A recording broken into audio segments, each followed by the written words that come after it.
Bon, disons qu'en 2020, tu as acheté ta maison Primary Residence à 300 000. Donc, le purchasing price était 300 000.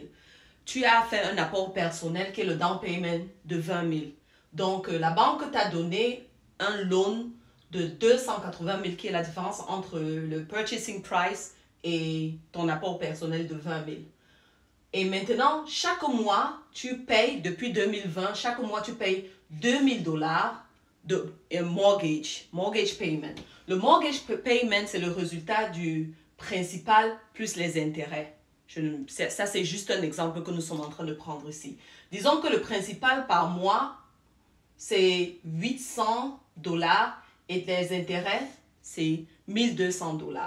Donc, as of today, aujourd'hui, en février, tu as payé un total de 76 000 qui est $2 000 fois 38.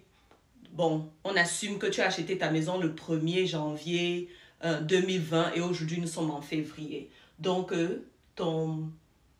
tu as payé presque pendant 38 mois déjà et voici ce que tu as payé comme mortgage.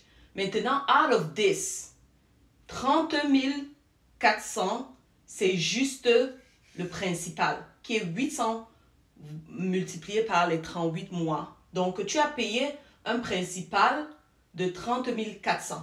Ce qu'on va faire, c'est qu'on va venir ici, on va enlever le principal sur le loan que tu dois à la banque parce que c'est ce que tu as payé toward the loan. Les intérêts ne comptent pas. Tu as payé 3 400 et donc la valeur de ton loan aujourd'hui, c'est 249 600 qui est 280 000 moins 30 400, donc c'est 249 600. Ça, c'est ce que tu dois à la banque. Si aujourd'hui, tu veux vendre ta maison, tu vas le vendre, disons, à 500 000. Donc, la valeur de ta maison a augmenté et aujourd'hui, ça vaut 500 000. Bon, si tu vends ta maison aujourd'hui, ça va coûter 500 000. Et combien est-ce que tu as comme equity dans ta maison? Ce n'est pas 500 000. Ce sera le prix, la valeur de ta maison aujourd'hui qui est 500 000, moins ce que tu dois comme loan à la banque. Donc, 500 000 moins 249 600. Donc, ça te donne un equity de 250 400.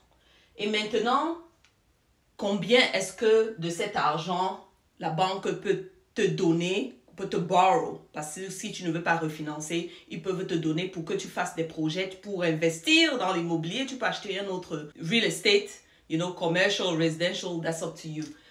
Tu peux investir cet argent, mais est-ce que la banque ne va pas te donner le total de ton equity? La plupart des banques vont te donner un LTV qui est un loan to value de 80 ou 85% de cette valeur, de la valeur de ton equity dans la maison. Donc, soyons conservatifs et disons que la banque va te donner 80% de 250 000.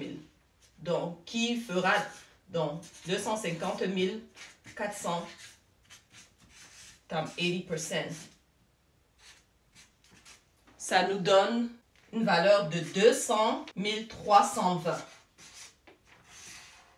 Ça, c'est ce que la banque peut te donner comme loan sur le equity que tu as dans ta maison. Ton equity, c'est 250 400 et la banque peut te donner une valeur de 80% de 200 320. Si tu as des questions, n'hésite pas de nous contacter. Et si vous trouvez que vous avez appris de cette vidéo, n'oubliez pas, partagez, aimez et abonnez-vous à notre page. À plus!